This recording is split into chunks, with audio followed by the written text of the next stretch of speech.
This is Talk is Sheep, a podcast by the Wild Sheep Society of British Columbia. Come along as we take conversations that matter to you into the high alpine.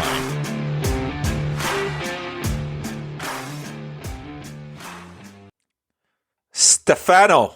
You've always got a new sort of name for me every time we chat. How do you Jamie, do that? I've been listening to Rogan again. So, I listen to Rogan all the time, but I had a road trip and I listening, and I'm going to call you Jamie instead, actually. So. Oh God, at least it's not the audio guy, right?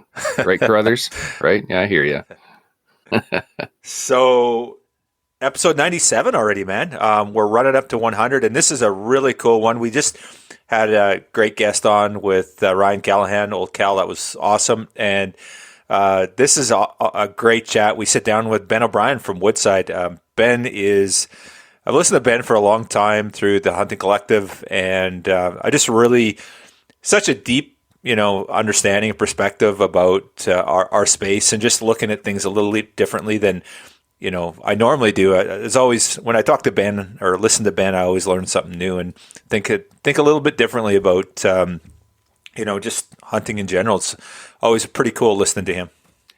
Yeah, this is another one that I set up that I didn't get a chance to hang out on because I was away. But Ben is one of the ones that actually inspired me to start listening to podcasting and look into to hosting. And that's, to be blunt, one of the reasons we started this podcast was the Hunting Collective. Ben, I've had a chance to sit down and interview him before and chat on the phone with him before, so I have an idea where this pod was going to go. And when I was putting it together and editing it, it was just like, yep, that's Ben. He will lay it out straight. And a cool fun fact is Rogan, when he was up in the Quesnel area with our buddy Mike for his first moose hunt, Ben was there on that hunt. Ben was the one that took the picture for Peterson's magazine. And so, yeah, Ben's got a hell of a background in the hunting world itself. Yeah, interesting. I just listened to, I was listening to Rogan, and he had Ben on, and that was the one I just listened to last. Was road tripping yesterday, and it was pretty interesting listening to that. And him and Rogan were sipping on whiskey and chatting hunting, and it got interesting. But he really dives into some really important stuff. The North American Wildlife Conservation Model of Conservation talks about the Pittman-Robertson Act, and it's good listen, pretty cool. And enjoyed it, but they were just freewheeling, the two of them. They were a few whiskeys deep and had some pretty interesting conversations. So not in the I guess in the business of sending to other people's podcasts, but that's definitely one worth listening. And anyway, it's always fun to connect with Ben. Interesting dude, and always just a really, really cool perspective on hunting. So it was definitely a fun podcast, and I think you can enjoy the listen. Yeah, I definitely need to check out that one. I can only imagine those two into the whiskeys, how it's going to kind of go off into the weeds. That'd be one hell of a hunting camp I'd like to sit at. Well, Rogan just sat there and laughed the whole time at Ben, and Ben was Ben was laughing. But they talked about hunting in Quesnel with Hawkridge and that coming up on that trip. And I think I was confused there. I was thinking that was Rogan's first hunt, but it wasn't. No, his first hunt. It was with moose. Ranella. That's right. Yeah. He was shot a mule deer with. That's Ranella, right. I think on his first hunt. Yeah, and I believe Cal was there for that. He was, yeah, exactly. Yeah, they said that they were in camp, and they talked about getting hammered on that trip too. Pretty funny conversation. So before we head off to episode 97, just want to let our listeners know that if you're thinking about getting some tickets on our big bore rifle raffle, we're holding a sheep summit in BC, Prince George, in a couple weeks. And so you only have, we're going to draw that, I think, middle of November. It's at November 17th. Somewhere in there. It's in the week of the 17th, somewhere in there. Yeah. It's I think we draw either the night of the 17th, I think November 17th or the 18th. 18th. One of those two nights. 18th. Yeah. So you only got 3 weeks left. And as always, our Big Bore series, courtesy of Don Lynham and Gary Flack, they always sell out, and this one's on track to do that too. So last chance to get some tickets there. On the merchandise front, Stephen, let's talk about that. We've got some really cool stuff. You got some new stuff coming in. We got some winter toques coming that they're not up on the website, but they'll be imminently, I believe. Yep. And just a reminder for our listeners, if you want some merch, we always offer free shipping. And so buy $125 worth of stuff and we'll ship you on us. So great way to discount your purchase. And beat the shipping on that. So $125 worth of stuff, and that doesn't take a couple hoodies, a couple hats, and you're there. And and Christmas, you just said it's 2 months away. 2 months away. It's less than 2 months by the time we release this on Wednesday. Like, it's the 24th right now, and like, holy crap, where the hell did the time go? And that's crazy. Yeah, we're gonna get busy again for this Christmas. So have a look at the website. The toques should be up this week. If they're not up today, Wednesday, they'll be up this week. The women's toques that sold out so fast last year, we had a real limited run. We've heard you, we've listened. We're bringing them back, but in some more colors this time. So we do have some pretty cool ladies stuff on there. We got ladies hats, ladies toques, ladies shirts. So looking for the sheep girl in your life or the aspiring sheep girl, hey, check it out. We got some great men's stuff as well. Water bottles, ramblers, hats, leather patch hats. The new calendar is kicking some major ass. I was going to ask you about that. So the calendar, that's Greg Rensmag. He's our secretary, and he puts together a calendar every year. These things are beautiful. I have mine sitting by my desk. I'm looking at it right now. And it's got important dates on there. It's got, but more importantly, it's got some insane photography from our, people in our world. So pick those up. They're cheap like borscht, and just grab one and grab a couple, give them to your friends. I love them, and I definitely stare at that every day. Pretty cool. Yeah, they're great. The photography, as expected, is out of this world, and it's a great piece to, as Cal said, to stare at. So throw that into your order as well. Awesome. With that, we're off to episode 97, and we get to sit down with Woodside's Ben O'Brien. Enjoy the listen. Across Canada and throughout the world, if you come across a campfire in the woods, on a mountaintop, or next to a river, you'll find warm company and friendly people gathered around. Regardless of your lifestyle or place you call home, we invite you to learn more about what it means to be a hunter in the modern era. If you love the outdoors, care about where your food comes from, and are concerned for the future of wildlife and the environments that they need to survive, pull up a seat. We have a story to tell. Welcome to our campfire. Well, good morning, I guess afternoon from sunny Montana. Ben, thanks for coming on the show. Super stoked to have you on, man.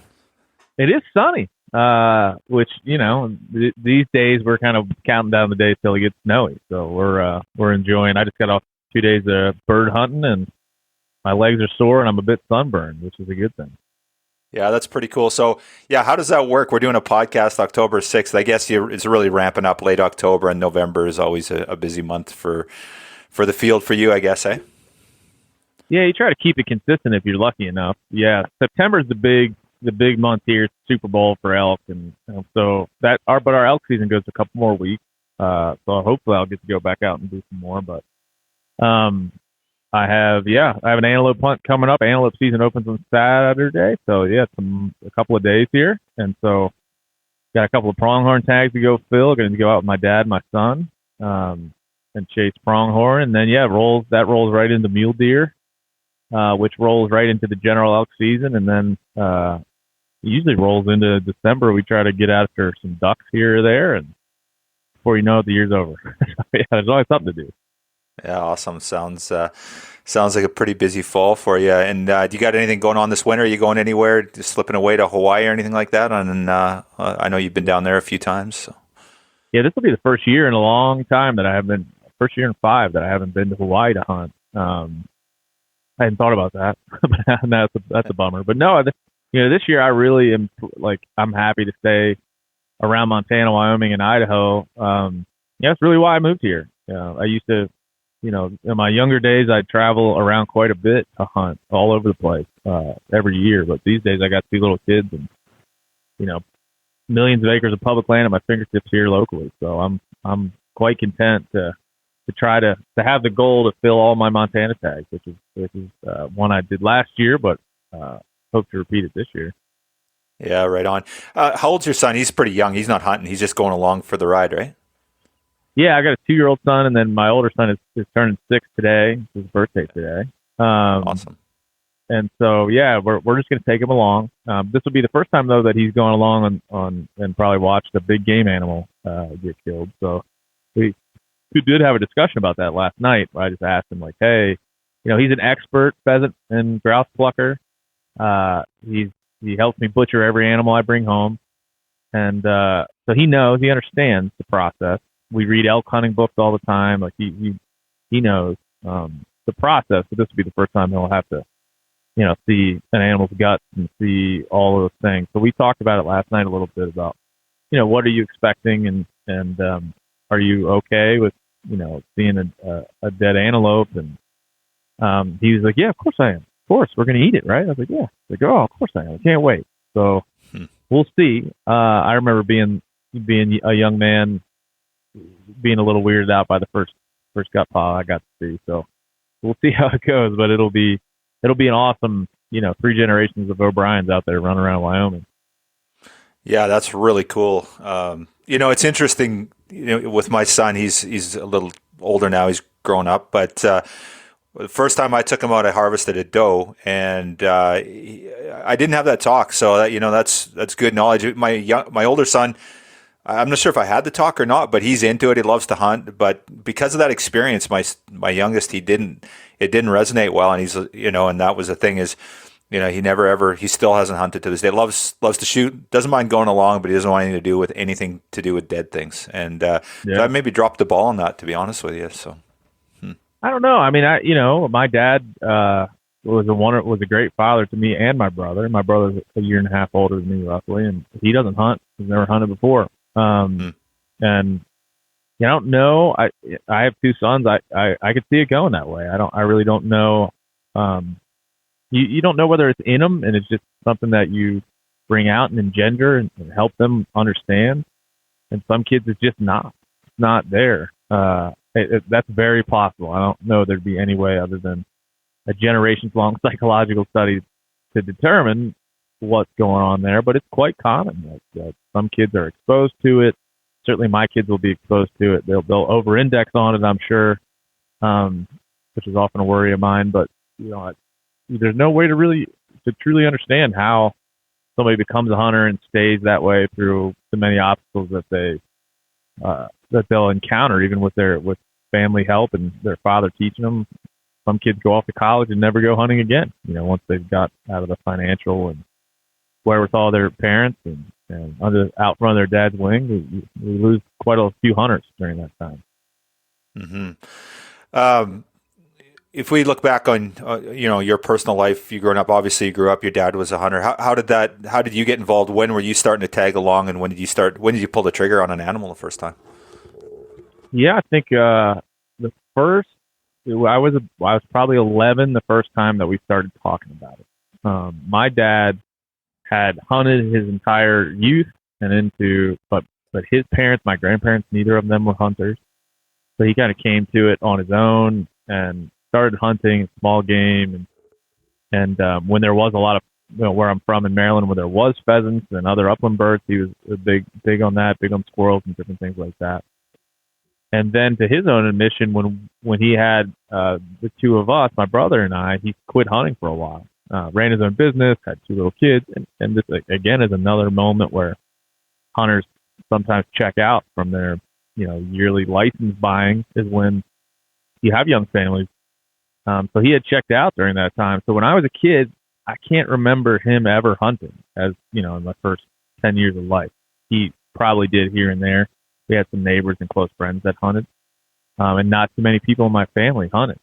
But my dad really must have seen it in me. I was always interested in firearms. I was interested in going to the muzzleloader shoots and being in the garage, looking at guns and knives and, squirrel tails and whatever was hanging around. So I was interested in it. And so he fostered that pretty early on. And then I want to say I was 11 years old. the first time we went, and then 12 years old the first time I got to bring a rifle and take part. And then that was the age, the first age we could hunt in Maryland back then. I think it still is. So we went on a youth hunt, and I was able to bring a rifle. The first day we ever hunted together, I think I missed 3 deer, maybe more, maybe 4. I mean, it wasn't pretty. But I just remember, most of my memories there weren't of the successes and failures, because I ended up, being quite successful in those early years. But it was just following my dad, just being wherever he was, I wanted to be, and we shared this thing, and I didn't know why, or I didn't know why I really loved to be there, but I know I wanted to be with him, and we built this thing together that we're now, so many years later, 20 some years later, still doing. It's kind of the reverse now. I'm taking him hunting now, and so it's a bit of the reverse, but it stuck with us, and it's something we talk about pretty much every time that we see each other, every time we talk. Yeah, very cool. Let's maybe just drift off a little bit into your writing career. So you grew up with the outdoor side of things, and obviously you're predisposed to be a writer. You're so bloody good at it. You don't just learn that. But did you go to college for that? And then let's talk about that transition to the NRA, and then where you kind of ended up, with everything that you do. Sure. Yeah. Man, it seems like the story keeps getting longer every time I tell it anyway. But yeah, I don't know when I knew I wanted to be a writer. I would say there were a couple of personality traits that I still have, some good, some bad, but I never was really good with authority.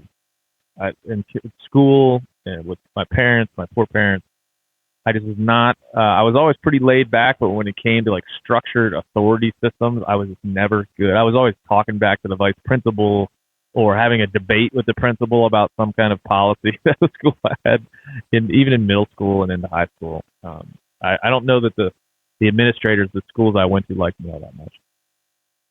But, I think that translated in some ways to wanting to be a journalist, because journalism, in the old Woodward and Bernstein model of journalism, isn't really around today. Journalists were regular folks that were, and their job was to poke at power systems, poke at the powerful, to speak truth to power. That was kind of the archetype that I always liked. I always understood. So I always wanted to be a journalist. And I remember when I was just, maybe 8 or 9 years old, I wrote, there was a school in Canada for outdoor writers. I wish I could remember. It doesn't exist anymore because I looked around, but there was a school for outdoor writers, and I wrote something about deer and sent it to the guy who ran this school. And he was nice enough to email me back and say, "Don't be so poetic." I was trying to be overly poetic. Don't be so poetic. Write what you know, write what you see. Just be true, be honest. And that was something that stuck with me. And, I went to school to be a journalist. I wanted to be a newspaper writer, a sports writer, and some kind of person kind of immersed in information and translating information. And so that's what I did early in my career. I reported on sports. I was covering NFL teams, MLB teams, in my early 20s, and I realized that I didn't really get to do anything. I was mostly just writing about what rich, famous baseball players did, and getting a lot of the negative that they got: long hours, weekends, almost never home, with none of the pay or the praise. So on a personal level, even though I was very passionate about writing and that world, I just didn't want to lose my passion for sports, or the thing that I grew up loving. And so I met a buddy at a bar, and we were chatting about this problem, and he said, "Well, I work for the National Rifle Association, and there's this magazine called American Hunter," and he started showing me these pictures that he'd just gotten back from Africa. He was just on a gator hunt. He was just out west chasing elk, and I was like, "Well, how much do those things cost?" And he said, "No, they pay for it. Like, that's part of my job to go and do these things." And I just couldn't believe it. I couldn't believe that was a job. I had read magazines and I had done all these things, and to this point, I just hadn't considered that you could do that for a job unless you were one of the 5 people that I knew that actually did it. And so he was leaving his job, so I immediately applied for his job and didn't get it. But not too long later on, the National Rifle Station was hiring a digital editor when they were first building websites back in the days before Twitter, or right around when Twitter was getting going. And I applied and got the job. And I distinctly remember the first time they said, like, hey, we have an antelope hunt in Wyoming. We'd like you to go and report on your experience, and here's all the details. And I was just floored that this was something that I could go and do. I was just looking for experiences at that point. And so it wasn't long in that job when I realized this is the thing I'm going to do forever. Whatever form it takes, however it twists and turns, and it certainly has twisted and turns over the ensuing 12 or 13 years. I'm going to stay in this forever because I already loved hunting. I love the outdoors, and being able to do those things and write about them and combine all those things together just solidified, this is a position that I want to hold. I want to tell these stories. And then over the years, it really just kind of morphed into a deep appreciation for things like public lands and our system of conservation in this country, our system of conservation funding, and then, continued to morph into like becoming an evangelist for hunting and those structures as I learned about them over the years. And I grew up in hunting. I was 22 when I got into the industry. I'm 36 now. So I really grew, I became who I am today because of the industry and the community and the pursuits and all of those things. So it just kind of over the years, as I worked for different brands and different media outlets, kind of morphed into this pure passion that kind of tracks my daily life. And I evangelize whenever I can. Right on. Well, that's a really cool word, evangelize. So let's I guess go on that vein for a little bit. So, we're seeing, and I've listened to Hunt Common for literally years, and I always find your content so insightful. But that's one of the things in BC here. We've got a platform we call One Campfire, which is basically normalizing hunting. And BC is California-esque, really divided, and a lot of people in urban environments, and not a lot of appreciation for outdoor spaces, and certainly hunting. That's for sure.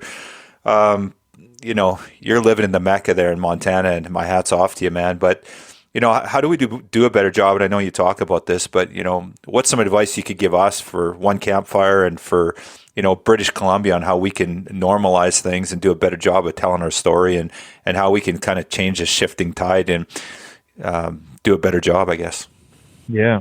There's so many things, so many answers to that question, but I always try to take the 10,000 foot view, take a step back for a minute, and ask myself, what is the question that the greater society, or in your case, like from a provincial aspect, the province of BC, what are the most people that don't understand hunting? What are they asking you? Or what do they want of you? What do they want you to prove to them? Or what do they want to know from you to make them comfortable with something that isn't innately comfortable to them anymore? It's not something that they're way more comfortable with, kind of the proxy of the grocery store, the proxy of however they eat and however they see the world. And I think they're asking, in general, they want to know first, before we get to any of the personal things that I think are really important about hunting. They want to know first, is hunting good for society? Because I think it's very easy to distill down the anti-hunting argument. It's very easy for some to understand it, and that's to our detriment. There's a lot more complexity to the hunting argument in the modern space. There's a lot more to unpack. If you were just to make a banner, it would be hard to unpack some of the oxymoronic notions about loving animals and still killing them and consuming them and all those things. It's harder to unpack that than it is to just say, if you shoot something, you caused its death. We're against that. That's way easier to understand just from a human psychological standpoint. But the question I think that you need that those folks are just asking you, just basically, is hunting good for society? Is there something in it that's good on a personal level for you, but also on a broad level for our world. Is there some kind of structure I'm not aware of that can convince me that this is a good thing? And then talk to me about both the broad motivations of hunters, but then your specific personal motivation and what has happened in your life. And that's a lot. That's a long conversation. That doesn't happen. It doesn't happen on the bar stool. I mean, it just doesn't. But the way I like to answer it is like on a personal level, present me a problem that you have in your life. A lot of these are modern problems. Present me a modern issue you have, and I bet you I can help you solve it through hunting. And I know that sounds a little far-fetched for a lot of people, and it sounds like I'm pushing this thing a little bit too hard, like I'm a salesman for hunting. But if you start to think about the broader societal issues, I'm sure that are I don't live in BC, but we're not that far away, so I'm sure that these things are similar. If you look at the modern issues with mental health, people have issues with like overabundance of technology, screen time. Yeah, they have issues with needing to feel powerful, needing to have some control, needing to reconnect to their family, needing to have real relationships with the world around them and with nature. They need skills and crafts to hone over a long period of time. They need traditions, cultural traditions to be a part of. They need to be connected to their food. They need to be connected to their physical health and have a reason beyond just going to the gym to be physically healthy. They need to be uncomfortable in a world that kind of promotes comfort as a solution. And so when you talk to somebody just on a personal level, you can say, look, tell me what's bothering you. Tell me what you would like to conquer in your own life. And I bet you that through the right approach to hunting, I bet you're going to see some benefits.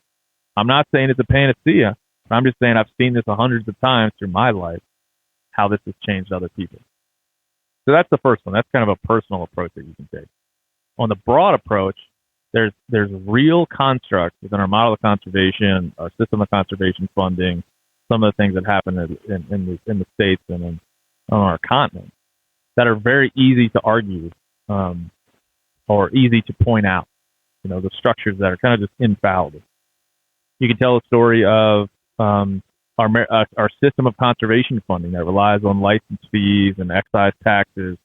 You can talk to them about the user pays public benefits scenario where our conservation model is built on this idea of this interwoven value system where we pay into the resource and therefore public benefits from our constituency, from the things that we do. License fees is one of them, of course, but we also have Pittman Robertson and Dingle Johnson that are excise tax on the manufactured goods that we buy, archery equipment, guns, ammo. That all goes into a coffer and then gets distributed to the state to help manage this wildlife. You can talk to them about all, like that concept in its own is very powerful. You can talk to them about the public trust doctrine, which talks about the democracy of wildlife in North America and in the States. You can say, look, the public owns this wildlife and the states hold it in trust and manage it in trust for the public. This country, America, was started because of the idea of we didn't like aristocracy. We didn't like top-down classes. And we come from a lineage of aristocratic hunters. Hunting in England before the United States was formed was a very aristocratic act. It was for a certain few to take part in. We have freed that up here and made a democracy of hunting, and the public trust is a big part of that. So I could go on for hours and hours about this, but you can take it at a personal level and talk to them about their own lives. And then you can talk to them about the enlightenment of the early 1900s, how we extirpated wildlife, how we brought them back from the brink, and the structures that were put in place to keep wildlife thriving from that moment to this moment, and kind of our generational responsibility to continue that march forward on behalf of wildlife and wild places. So there's just a myriad of things that if you get somebody to sit down and listen, you can really make that argument. Now, the other thing to say, there's a ton of things on the fringes. Predator hunting tends to always live on the fringe of this conversation. People tend to really accept hunting for food. They tend to not accept hunting for management or control. Those things are competing ideas. So there are fringe things. Trophy hunting is also one of the things that lives on the fringe of these very beneficial things. And so I always try to be open and honest about the complexity of the trophy hunting and predator management, and be able to say, yeah, I get it. I get why you don't like that, but let's talk about it in a broader sense. And be honest that our system of wildlife is not perfect. It certainly, in a modern sense, has run up with some societal roadblocks in the two ideas that I mentioned. But overall, it is a good thing for society. It is a good thing for me personally and all the people around me, and that's what makes it easy to support. But again, it's a long conversation, and it is not. It really can't be had holistically in bite-sized snippets and news articles. Yeah, well, really well said, Ben. And here's one that I found really challenging. I'm pretty intentional about my conversation about defending hunting and our system. And I listen to our leaders like yourself of these arguments that we make. But one thing that got me recently, and back in 2017 in BC, we shut down the grizzly hunt, as you recall here.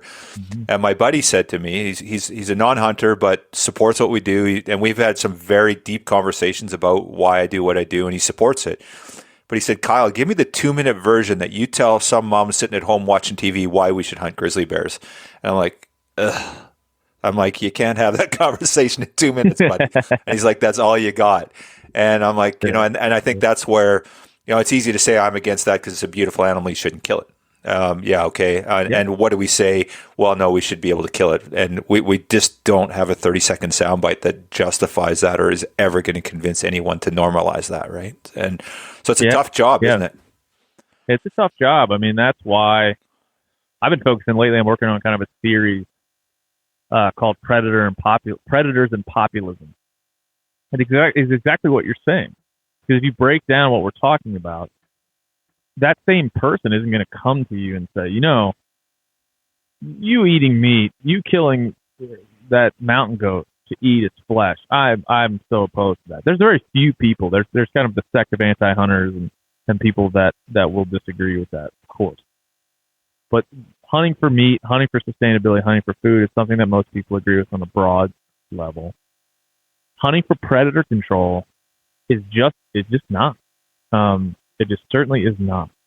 But it is still baked into our system. Grizzly hunting, wolf hunting, mountain lions, whatever it might be, is still baked into that broader system that I mentioned. It's still a part of how we hold and trust this wildlife and how we manage for stable populations. And it's when you start thinking about sustainability in that concept, you can start to then introduce predator hunting. Because you're like, look, there's two concepts that I like to go back to. One came from Dr. Valerius Geist in one of the podcasts I did with him, and then in subsequent conversations we had in private. But intelligent intervention. Like we have a unique position as stewards of this landscape to intervene where we can intelligently to help provide balance, knowing that our existence on the landscape causes quite a lot of complexities and other issues. But we have the duty to intervene in an intelligent way, and we have a model that's set up and articulated in a way that we know that has been beneficial in the past for these populations and will be again. We have an Endangered Species Act in this country, which helps to manage for that extirpation, but helps to manage for wildlife populations in peril. And we have a model of conservation that uses hunting as a tool to achieve its population level end. And so removing hunting as a tool from that greater system on behalf of not killing the grizzly bear, which we anthropomorphize quite often, is doing a disservice to the entire system. And so, again, to your point, that's way harder to articulate than saying I kill that deer because it's delicious, and I'd rather eat what I killed than what someone else killed for me. That's way easier to explain. And that's why, predator hunting is at the tip of the spear of our debates around wildlife in this country. In California, they're told they want to ban black bear hunting. They've already banned mountain lion hunting. There's a debate in Texas around mountain lions. Colorado has an endless debate around wolves. So does the greater Yellowstone ecosystem, which is where I live, around grizzly bears and wolves. So it will continue to be the battleground where these ideas are thrown around, and it'll continue to be the place where we have to be honest and open about. I tell people all the time, I'm not a wolf hunter. I don't go out after grizzly bears. I don't have any desire to shoot a grizzly bear. I do have a desire to shoot a mountain lion because they're delicious. But we can be honest about those things and meet people where they are and say, look, there's a system here that works, and it involves hunting as a state-based management tool for all species above ESA level, right? And this is where we become stewards of an ecosystem. But that's not the only way that states will manage predators and keep populations sustainable. So it's a harder one to explain and an even harder one to defend when you're like me and you just don't do it. But I always defend it as an essential part of our system.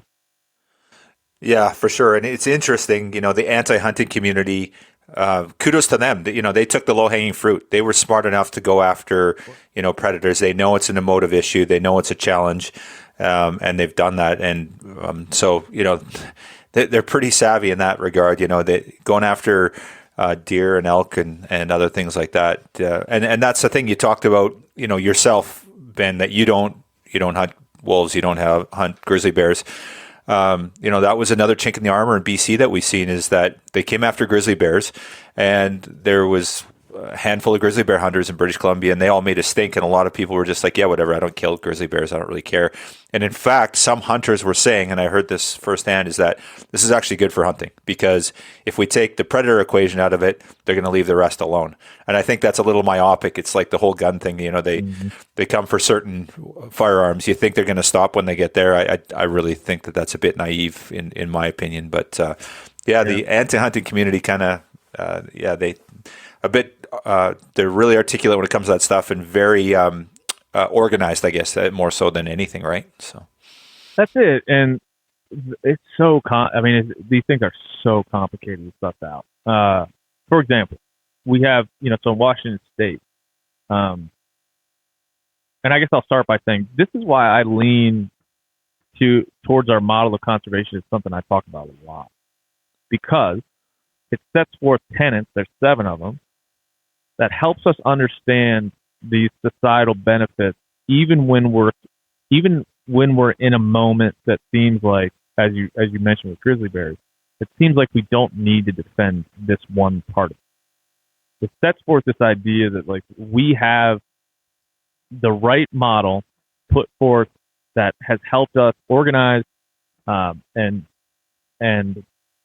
regulate wildlife populations while still seeing them thrive. We've seen it across the board. Hunting doesn't cause regulated hunting is a good thing for the overall health of wildlife populations. While on the anti side, they're worried about the individual animal, right? That one animal that got killed, the one wolf that came across the Yellowstone border and into Montana and got shot by a hunter, and his name was, whatever his name was, Larry the wolf. Like that is part of the gap between these two things. And ultimately, if you look at black bears in Washington State here in America, you'll find that they just had their spring bear season shut down last year. The Wildlife Commission there was co-opted by people who don't believe in predator hunting. And yet, even though our model of conservation says science-based management, right? This is wildlife biologists and state officials who are inside of the public trust doctrine, who are acting on our behalf. This is how we manage wildlife. These are the people that we listen to and trust to do the things that we need to have done. for wildlife in our state. And there are examples. Think about turkeys, wild turkeys in the state of Tennessee and Arkansas and others. There are examples when that structure, the wildlife biologists in our state tell us as hunters, you need to kill less. Last year you had 3 tags. This year you get 1. Most hunters, the way the hunting community goes, we say, okay, that's fine, perfect. If we can kill less turkeys to ensure the future of the population, we will absolutely positively do that thing. And so our model of conservation has engendered that within the hunting community, and that's an important point to make. But to return to Washington State, you had state game and fish officials, wildlife biologists, arguing with the state, saying we need to continue this hunt, and here are the myriad of reasons we need to continue it. And here are why some of the studies that you're citing are invalid, and here's what we see as the population level benefit of upholding a spring bear hunt. The anti-hunting position was that during the spring, often sows and cubs are present, and hunters are going to be shooting sows and orphaning cubs, and there's a bunch of arguments there. But the state, who we entrust through our model, was saying, look, we studied this, we have all the numbers, we follow this closely every year. Hunters are essentially citizen scientists. They go in and they report the kills to us, and we do all the study and data collection we do. We need it for that reason, but we also know on a population level this hunt has been positive for us. We need it as a part of a multi-pronged approach to manage black bears in our state. And they lost. They lost to their own wildlife commission. And so it is, who knows if this spring they'll reinstate the spring bear season. Hard to say. But those instances will continue, and you live inside of one of those instances that happened before this one. There was also a similar situation in New Jersey with bears with Governor Phil Murphy, who banned bear hunting on state lands only. There's been a succession of bills in California to ban bear hunting. And so, like I said earlier, I mean, this is just the battleground that we're going to be fighting, and that's why our model of conservation and understanding it and falling back on it and letting our state wildlife scientists and biologists do what they do is very, very important. Well, and that brings up an interesting point that you raise that. So we talk about the 7 tenets of the North American wildlife management model. And of course, you mentioned Dr. Geist, who is a grandfather of that, along with Shane Mahoney. So, it's interesting in BC, like you said, in 2017, we lost the grizzly bear hunt. And we had a premier that his campaign was based on shutting that down when he was elected. He was elected, and literally within weeks, there was an announcement made. There was, as far as I know, there was no real consultation with with biologists, with provincial biologists. It was definitely a decision based on public opinion. It was felt that it was no longer, the words he used was socially acceptable. And I'm hearing more and more and seeing more and more of this sort of, I guess, transition where now, people's, ethics and beliefs are entering into this. So how do we sit there and continue to defend it when we have scenarios like that in Washington State or New Jersey? How can we hold the case or make sure that we stick to, because that is the bedrock of what we do, for sure. That truly is the bedrock of North American wildlife management, and so successful. So how can we continue? Obviously we've, vote, all those things, but beyond that, how can we keep to that? Yeah. I mean, it's education. That's really where we are. And I think what I mentioned earlier, we have to continue to self-police. And when I say that, I mean, we are willing to, under our model of conservation, we're willing, if a state wildlife biologist or the state game agency propose to us less tags or closing a hunting season or eliminating a species in competition with another, we're willing to have that conversation. And that's the thing that's what's going for hunters, is that we're willing to have this conversation of what's best for the wildlife resource, not what makes me feel the best, not what benefits me, but what's best for the wildlife resource. And that is where we have a firm leg to stand on in these conversations. And I think we have a firm history to say hunting is beneficial on the broad level for these populations. It is. And even in the case of black bears in Washington, black bears are delicious. We eat them. That is a big thing that gets missed there because they're bears. So it's just education, because I've seen recently that plenty of hunting groups, plenty of hunters are willing to be advocates for what we do. It's really impressive through groups like HAL.org and Blood Origins and Sportsman's Alliance. There's so I could list a million, BHA and others. People are willing to step up and go to wildlife commission meetings, public comment periods, and speak on why this is important to them and talk intelligently about the numbers.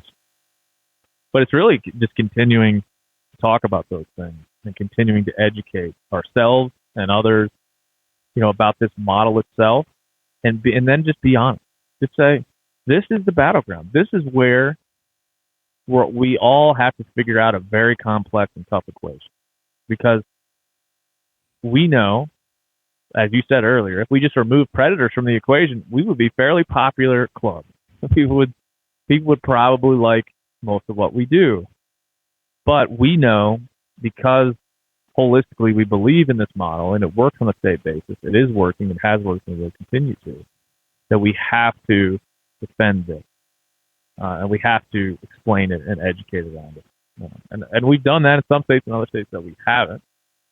But again, BC is a perfect example. When it's lost, it's gone. When it's lost, you're not getting it back. It's just outside of some amazing occurrences, when you lose the ability to hunt something or to have it be a part of our wildlife, it generally just doesn't come back. And so I'm not a proponent of the slippery slope. I think that's a fallacy, but I am a realist, and I do see strategies from anti-hunters and ballot box biology, which you mentioned there, which means we've had it in the States and you've had it there, which just means people voting on what they want for wildlife policy is, again, against our model of conservation. We hold and trust biologists, wildlife science as the dictator of how we manage.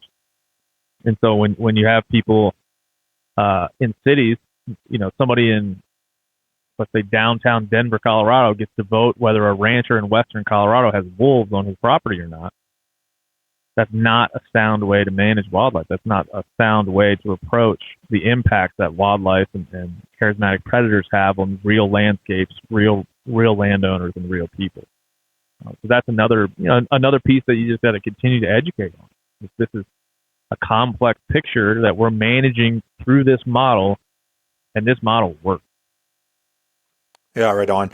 So now, there's that component where we educate our neighbors and friends and kids and colleagues. But now one of the things that I'm seeing and hearing a little bit about, interesting enough, is how biologists are getting involved or maybe they're not down with hunting at all, as a management tool or any aspect of it. So we get these individuals in these roles, and scary part is the higher up roles, so decision-making roles within a province or state, and they do not support the system. They do not support hunting. Is that something we need to be thinking about, is, educating our biologists and making sure that because typically people were attracted to that job because they liked animals. Quite often they were hunters and certainly pro-hunting, and there was a healthier narrative around hunting than there is today. So thoughts on how we approach that? Yeah, it's if we were just going to be honest about this too, this is a slow creep the wrong direction. And I don't know if we can stop it. I don't know this progressive creep toward modernity is going to leave behind something. And I've had critical conversations with lots of people about, like, how long does hunting have left? There's so many countries in the world that don't have hunting at all. We in North America are a bit of an outlier in a lot of ways. We are lucky in a lot of ways. If we're lucky enough to fortify our model of conservation and regulated hunting, it will last for many, many, many decades into the future. But the challenge that we know we have to face is quite simple, is that it's the march of time is in a lot of ways marching past hunting. Now, we've seen in recent years some returns to more traditional activities like hunting through people just being, what we talked about earlier, disconnected, overabundance of technology, needing to return to some sort of real challenge in life. The ills of modern society are pushing a lot of people back to hunting. We've seen this, every year New York Times seemingly trots out another field to table hipster Brooklyn guy that went hunting. But that is a real, that will continue, but that's not going to, I don't think, be enough.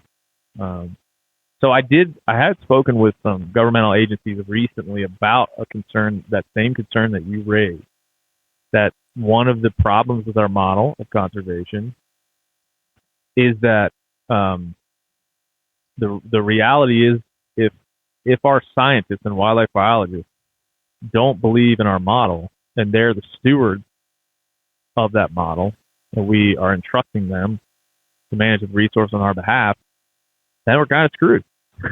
There's not a whole lot that we can do. So there are some programs that are starting to bubble up to educate wildlife professionals, go into the educational process and inject more of these ideologies, or just more information about our model of conservation and history, and continuing to talk to the folks on the biologist level about why it should continue, why it's important, and what their role is, which I think probably is the most important part. What is your role and what isn't your role?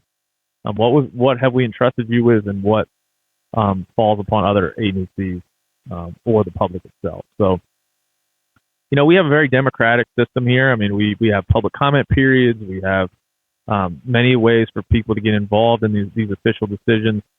There's wildlife commissions. There is a myriad of ways that you can touch upon these debates and be a part of them. Again, that's part of it. But I will say, you bring up a great point, because there are people very high up in our conservation world that are thinking about that, trying to figure out how at least to make sure we've continually balanced the scales between our model and then some of the things outside of our model that are also important in terms of wildlife management. Right on. So I guess you mentioned that we have a bit of a call to action. What can hunters do that they care about? They want to see hunting on the landscape, for the next, for generations to come. Call to action. What can we do? How can we collectively make sure that hunting is relevant? Well, there's a couple of things that are concerning to me.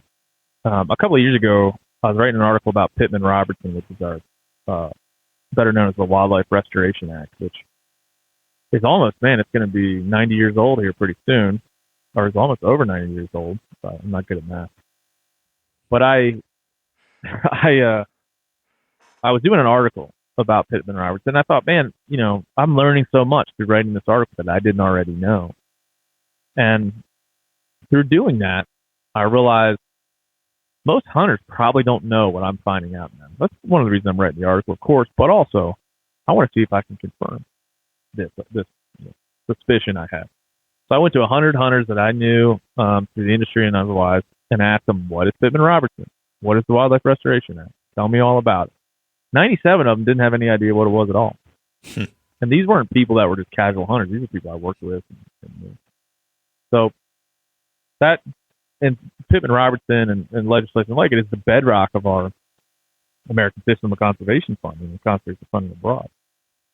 So I say all that to say, we don't, when you, in this country, at the very least, when you buy a hunting license, it doesn't come with a pamphlet on our model of conservation, our system of conservation funding, the history, some of the pitfalls. It doesn't come with that. You don't get educated on that out of the box. And so I don't have any numbers to back this up, but I would imagine that only a small percentage of the hunters existing on this continent today can really understand and articulate what these things mean. And I really think that's what we have to engender. And you can go talk about it on social media, talk about it on your podcast. Do that. Certainly that's important. But doing it on a personal level, if you were to teach somebody to hunt or mentor them, include these things. Include these talking points in that mentorship. Include these talking points at the dinner table or when you're explaining hunting to somebody. Like, those efforts are scalable if everybody takes part in them. It's not a simple fix, but it's more people need to understand this stuff, and it's a huge part of what we do. I remember I went on, and back in November, went on Joe Rogan's podcast and talked about Pittman Robertson, and I got thousands of emails from people that are like, I can't believe this exists and nobody knows. Duck stand. Can't believe this exists, and I had no idea. So that's just a huge part of it. If the hunting population doesn't understand what they're playing part in, how can we expect anyone outside of that participant group to have the same knowledge? I think that's one. And then the other one, of course, is to join organizations that are speaking up about this. Howl.org is recently come on the scene, and they have, every time a wildlife issue comes up on a state level, they have an easy way for you to fill out a form and email your representative. Asset Sportsman Alliance does the same thing. BHA, Backcountry Hunters and Anglers, also does that. You can join RMEF and Wild Sheep and be a part of those active parts of those communities on a local level and engender those things in your community. Just, be a part of those. There's no elixir. There's no panacea. There's nothing that we can do that you can do tomorrow to solve the problem. But, being active in all the things I mentioned is going to help. It's going to change the tide slowly, and at least allow us to be in the popular conversation, to be a bigger part of the popular conversation around wildlife. Because in this country, if you read the New York Times, if you read some of the larger publications in this that we have, they're not. Whenever they're talking about wildlife, they're talking about wolves in Yellowstone.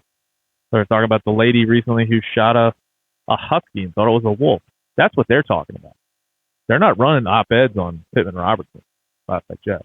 And if they are, it's usually attacking them. So that's just our challenge. That's our generational challenge to continue what's been happening for the last 90-some years. Yeah, well said. And I'll just touch briefly on this, and then we'll segue. But that bill this summer, that Andrew Clyde bill that went to the House regarding Pittman Robertson and repealing it, basically, that's pretty frightening when we start looking at things like that. And I'm not exactly sure where that's sitting right now. I don't think it didn't look like it was going to go anywhere. But they take that away, it takes away our argument for why hunting exists, right? So it's or one of our strong arguments. That's one thing we just talked about, and another threat to our system, right? Yeah, I mean that's a huge one. It really is.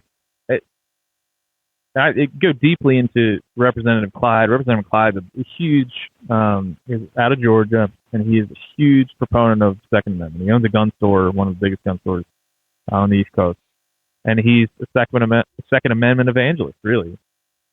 And his argument is that through Pittman Robertson, which levies an excise tax on the manufactured cost of goods, that then gets put into a wildlife restoration account managed by the IRS and the U.S. Fish and Wildlife Service and others, and then gets doled out to the states and goes back into conservation programs, hunting education, and other things. He's arguing that tax itself is unconstitutional because you're taxing in America a constitutional right, which is the right to bear arms. So you're levying a tax against a constitutional right. That's his argument. He also argues that the funding for Pittman Robertson goes up and down based on how many the guns and ammo sales and hunting participation. It's an unstable environment. So if you were to be a state agency and you rely on $20 million a year from to run your programs, and the next year you get $18 million, and the next year you get $15 million, that's going to hurt you. That's going to hurt your funding sources. And in both of those ways, I can't say that I totally disagree with the guy. I feel like he's coming at it from a decent perspective. He's not an evil politician trying to take your rights or any kind of crap like that. But what he's missing, and he's missing it so bad. I mean, he was just on a podcast with Donald Trump Jr. talking about this issue, and they both missed it by a mile.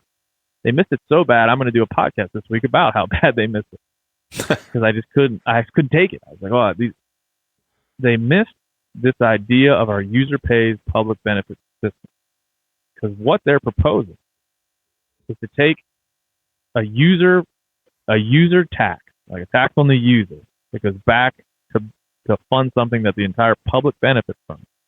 The entanglement of our positioning within the financial and economic incentives to maintain our wildlife population. The values of the hunting population, the shooting population are intertwined now. You can't have one without the other as long as this tax exists. We want wildlife, we want hunting, we want shooting. It's all intertwined in our user pays public benefit system. If we eliminate that, we decouple those two values. So you can't count on what they want to count on, which is the federal lease money from oil and gas leases to fund it. It would be a more stable funding. They're right. But what it would do, how can you rely on the constituency of federal oil and gas leases, the people that care about that, to fund conservation? They have no stake in the game. They have zero stake in what happens to those wildlife. So somebody would be paying for our wildlife conservation who could care less about it, who have no stake in the game. They're not a user of it. And so thus they don't understand the value of it at all. And that's what they would be removing with this bill. Representative Clyde misses this, by many, many miles when he talks about this. He misses this on purpose, and he talks about it flippantly. He talks about it like it's not a big deal, and just kind of brushes it away. As hunters really want to have a stake in the game, they don't want to let anybody else make any decisions. They want to have a seat at the table. That's what he said. He misses that it's a bedrock of how our system actually functions and why it works. And so he's so dead wrong about that. But he's not, I don't think he's ill-intentioned. I think he's trying to benefit the constitutional right of having a firearm, but he's missing it. And he's missing it by a wide margin. And the National Shooting Sports Foundation, Teddy Roosevelt Conservation Partnership, BHA, name an organization, they've opposed this. And hopefully for that reason. Yeah, complex issue, and we could talk about that for the next 3 hours. But we'll tune into the next podcast to Woodside, and we'll catch up on it. Yeah. So on that note, let's just talk a little bit about what's new on your platform, what's going on in Hunt Common, what's going on in the podcast, and what's coming up. What can we look forward to from the Ben O'Brien? Yeah. Well, I'm trying to, go out on my own, be an independent. I've been a corporate media guy forever, working for brands and different things like that. So I've been in this long enough that I feel pretty confident that I could do it on my own. I could build something that was mine and that didn't really have any significant third-party pressure to say one thing or not the other, which certainly exists in the corporate world. There's no getting around it. So that's the coolest thing about what I'm doing currently. But yeah, we have Woodside Media and the Woodside Podcast, which is really just my way of taking my journalistic ambitions and applying them to our world, the hunting, outdoor conservation world, and finding people that are interesting and finding issues that are important and breaking those things down and trying to bring a centrist, objective approach to it as best I can. I'm certainly biased against hunting, so I got to admit that. I'm always here to argue for that and campaign for that. But that's really my goal there, is to be, somebody who people can rely on if they want to hear both sides, if they want to hear the culture war kind of broken down and understood and prioritized, because we're all should be prioritizing wildlife and wildlife resources and wild places, and that's a priority. When two people are arguing from opposite sides of our political spectrum, oftentimes we miss that. Oftentimes we focus on why the other person is wrong and not why what I'm saying benefits the resource. So we're going to endeavor to sort those things out in the future and talk to people that are important, have important insights there. And we're also doing a bunch of kind of mini-series shows that really touch on things that we're passionate about. So we did Hunter and Vegan, which is a show with my buddy Robert C. Jones. It's 8 episodes of kind of breaking down a vegan versus an animal rights activist and an ethicist, as he is. He's a philosopher who went through and kind of broke down our disagreements in 8 different chapters. It's about 9 or 10 hours of listening, and we think it breaks down those two opposing viewpoints pretty well.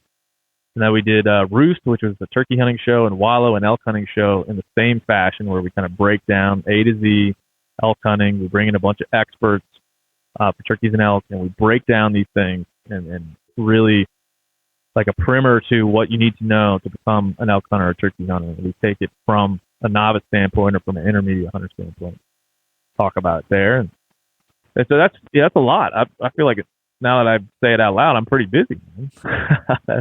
That in itself is a lot. So that's going on. We're putting out a couple podcasts a week and cranking through a lot of these ideas, and it feels good to be able to do those things and work with a lot of cool people to achieve those things. Sam Soholt, my co-host for Roost, and my buddy Sam Lundgren, former Meat Eater colleague, is my co-host for Wallow, the elk hunting podcast, and going to be bringing on a bunch of other folks that you probably know in the future to help come and work with us and great content. So it's been fun it's only been about 8 months. We built the studio I'm in right now, Outdoor Class Studios in Bozeman, so I have a place to go and do all these recordings. It's fancier than I've ever had. So it's fun to know that every decision you make, you live or die on the content and the audience liking it and it being worth their while.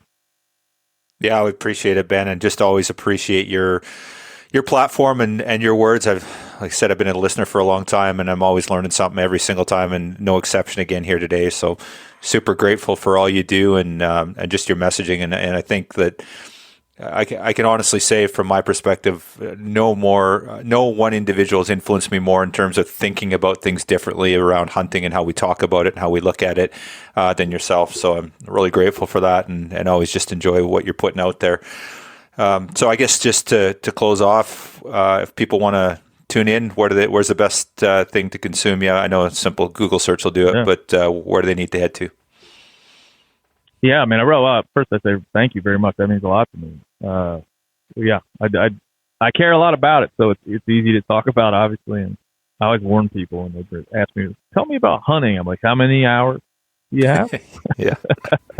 But yeah, no, we have Woodside Media Network now. That sounds pretty cool to say. Woodside Media Network on wherever you listen to podcasts, Spotify, iTunes, all that stuff. Wherever you listen, we have a network that includes the 4 podcasts that I mentioned. And Woodside comes out every Tuesday, and usually every Thursday we have a premium podcast that goes out, and we have people that want to help us fund what we're doing and care enough about it. We have a premium subscription service that get you extra content, get you some giveaways, and also helps me and us do what we do. And so, yeah, you can find it at woodside.supercast.com if you want to look at the premium side, and then you can just search Woodside Media or Woodside, and you'll find it wherever it is you listen to podcasts. And we're feverishly working away on big plans for next year, including some video and products that we'll be putting out. And if I can convince somebody to let me write a book, I'm going to do that.